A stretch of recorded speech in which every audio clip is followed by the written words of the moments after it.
ওই যে একটা প্রেম করছে জীবনে, প্রেমিকা ছেড়ে চলে গেছে, ওর ধারণা যে দুনিয়ার সব আমার চলে গেছে। একটা মেয়ে, মেয়ের অভাব নাকি দুনিয়ায়? হ্যাঁ, মেয়ের অভাব মনে করেন? শেষ জামানায় একটা ছেলের ঘাড়ের মধ্যে 40টা মেয়ে থাকবে। আরে ভাই, 40টা বউ না, 40টা মেয়ে, মহিলা। মানে আপনার ঘাড়ে থাকবে আপনার স্ত্রী, আপনার কন্যা, আপনার মা, আপনার বোন, আপনার শাশুড়ি, আপনার খালা, সব আপনার ঘাড়ে। শেষ জামানায় মেয়েদের সংখ্যা আস্তে আস্তে বাড়তে থাকবে, ছেলেদের সংখ্যা আস্তে আস্তে কমতে থাকবে।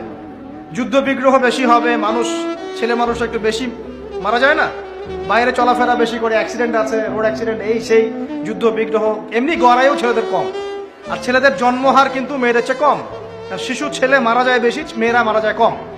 ছেলেরা এমনিতেই সংখ্যায় কম হবে, আর শেষ জামানায় মেয়েদের সংখ্যা আরো বেশি বাড়তে থাকবে।